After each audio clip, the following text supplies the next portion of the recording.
Hello everyone, welcome to Ganit Gurukul and this is Yogesh Kark. In this video, we are going to discuss JEE Advanced 2019 Paper 1 Section 3 question number 16. This question is also based on circles, right? So let us start.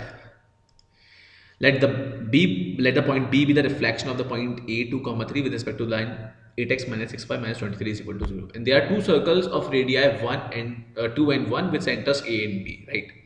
T be a common tangent to these circles such that both the circles are on the same side of T. So which kind of tangent T is? It is a direct common tangent and not transverse और indirect, क्योंकि direct के same side पे circles lie करते हैं जैसा कि इसमें कहा हुआ है.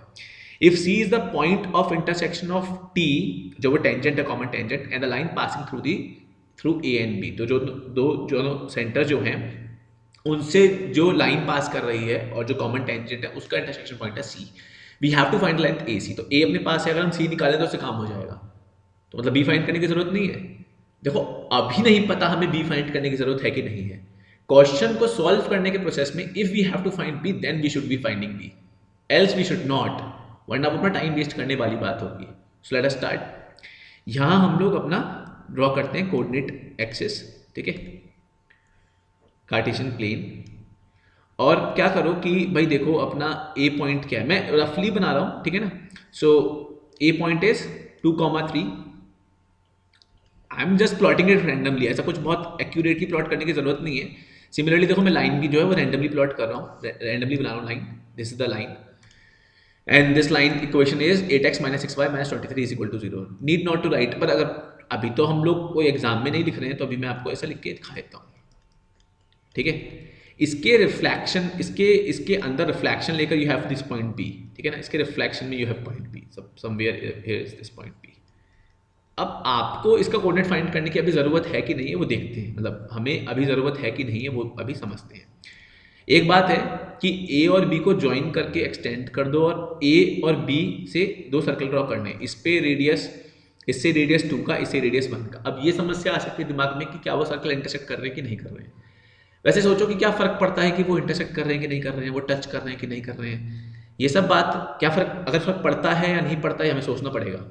यहाँ अभी देखना पड़ेगा कि उससे फ़र्क पड़ेगा कि नहीं, कि वो इंटरसेक्ट कर रहे हैं कि नहीं कर रहे हैं, है ना. तो वैसे अगर हमें फाइंड आउट करना हो, एक एक छोटी सी बात है वैसे, कि अगर देखो इसका रेडियस कितना है अपना 2, पहले वाले का, ये जो ए सेंटर से है. अगर हम ए से इस लाइन की दूरी देखें तो दूरी कितनी है, दूरी निकालने का तरीका पता है तो मैं वो बता देता हूँ, है ना. वो भी हमारा एक रिवीजन हो जाएगा. How to find distance of a point from a line. So this line is 8x minus 6y minus 23 is equal to 0. To find distance of this line from point A कैसे करोगे भाई, इसको put कर दो.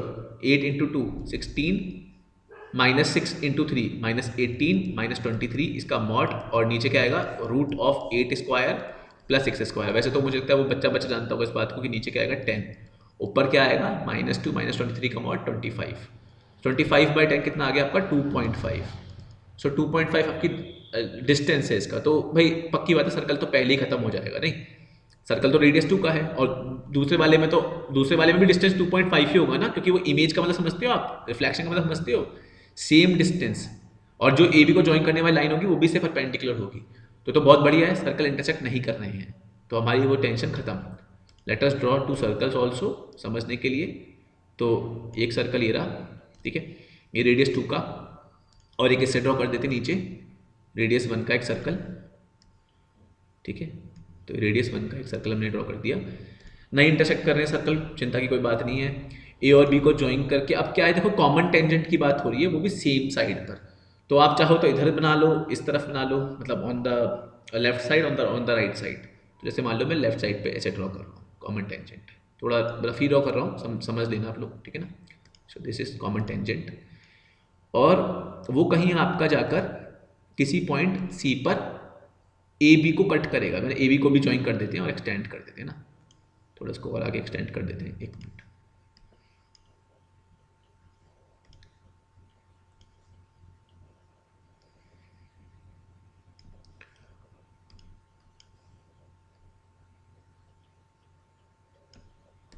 ठीक है, और A B को ज्वाइन करके एक्सटेंड कर देते हैं. ए बी को ज्वाइन करके लेट अस एक्सटेंड.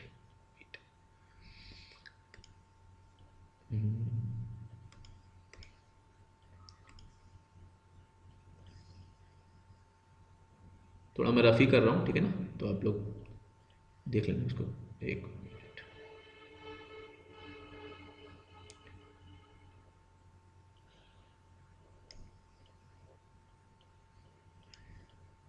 मेन तो हमें समझने से मतलब है, ठीक है ना, लेकिन चलो फिर भी थोड़ा और ढंग से कर लेते हैं कि ये अपना कहीं पे जाकर इसको ब्लू लाइन ऐसे मीट कर रही होगी, ठीक है ना, मुद्दे की बात है, कहीं मीट कर रही है सी पॉइंट पर ऐसे, ठीक है।